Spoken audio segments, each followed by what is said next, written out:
चलो भाई ईरान पे आक्रमण हो गया, खैमनी जी खत्म हो गए एज़ पर न्यूज़।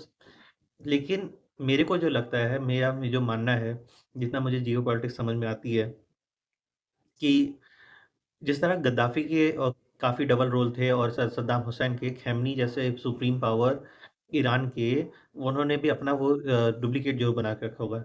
ये दुनिया को मैनिपुलेट करने के लिए बहुत कुछ सोच के रखे होंगे।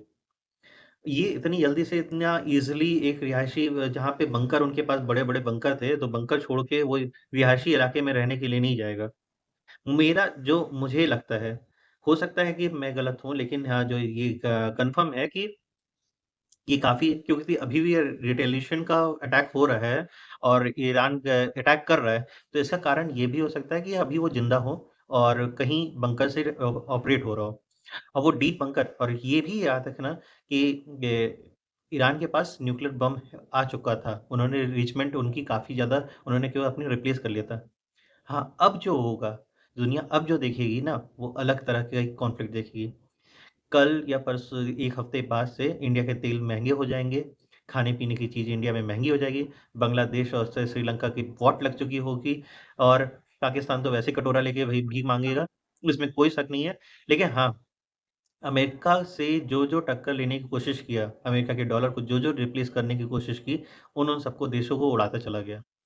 इंडिया, रशिया, चाइना ब्राज़ील और अ, इ ग्रीस, ये ज 5-6 कंट्री जो हैं अफ्रीका, ये सब 5-6 कंट्री जो हैं रिप्लेस करने की कोशिश कर रहे थे, चुपचाप शांत हो गए हैं। और शांत हो भी जाना चाहिए, इनको बोलना नहीं चाहिए क्योंकि जब कोई पागल कुत्ता बैठा हो ना, तो उसकी जगह पे शांत ही हो जाना चाहिए, ज़्यादा से ज़्यादा उसके बगल में शांति से निकल जाना चाहिए। अगर उसे छेड़ोगे तो ज़बरदस्ती काट ही लेगा। अभी जो अमेरिका के शासन में बैठा हुआ है, एक पागल कुत्ते की तरह बैठा हुआ है ट्रम्प।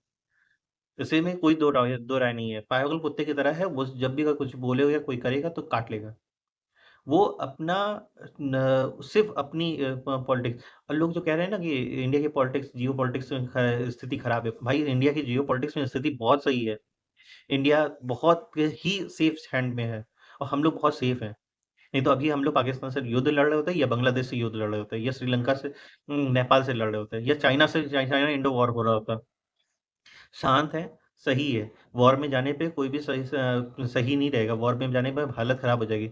और जो लोग क्या कहते हैं, ईरान के सपोर्ट में यहाँ पे हड़ताल करे हुए थे, आज रैलियाँ निकाले हुए थे, उन लोग से एक सवाल है।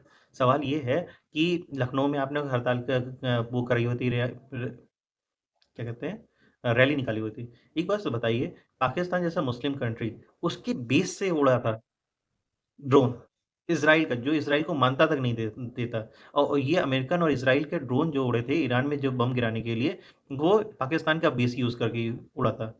तो पाकिस्तान मुस्लिम कंट्री है भी कि या सिर्फ़ वैसे ही है? और जो-जो लोग कह रहे हैं मुस्लिम ब्रदरहुड, सऊदी के कहने पे ईरान के खमेनी को मारा गया है, सऊदी अरब के। सऊदी अरब मुस्लिम देश, मक्का जहाँ पे है।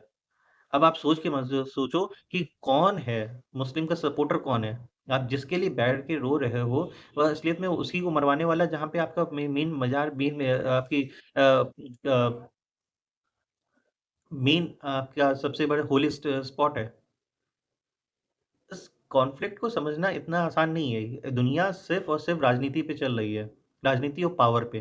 कोई इन राजनीति और पावर के आगे कोई भी धर्म किसी का भी यहाँ मायने नहीं रखता। ना हिंदू, ना मुस्लिम, ना जैनिज़्म, सब और सब पावर के लिए लड़ाई हो रही है। ये जो मुस्लिम धर्म का क्या कहाँ पे जिसकी यहाँ भी लड़ाई हो रही है, सिर्फ़ पावर के लिए लड़ाई हो रही है। एक हिंदू धर्म में कह सकते हो कि थोड़ा-सा रिलैक्सेशन ये कहीं पे डोमिनेट करने के लिए कोशिश नहीं कर रहे हैं। नहीं तो मुस्लिम धर्म, क्रिश्चियन धर्म, जूइश धर्म, ये सब लोग एक-दूसरे को डोमिनेट करने के लिए, एक-दूसरे पे सप्रेस करने के लिए कोशिश कर रहे हैं। Christian also. किसी हिंदू धर्म को के एक ही दुनिया में एक ही कंट्री है, लेकिन कहीं सप्रेस करने की कोशिश कर रही हो तो बताओ? वी आर इन स स ब बहुत हम लोग सेफ हैंड में हैं और ये बचा रहना हम लोग के लिए बहुत खुशकिस्मती है। लेकिन ये मेरा मानना है कि ये अभी भी खैमेनी नहीं मरा है, खैमेनी का डबल रोल है और खैमेनी अभी भी ज़िंदा है। खैमेनी ज़िंदा ना होता तो ये रिटेलिएशन जो हो रहा है ना, वो हो ना पाता। ये दुनिया को दिखाने के लिए और दुनिया की आँखों में धूल झोंका जा रहा है। अभी कुछ साल बाद ये ज़रूर आएगा।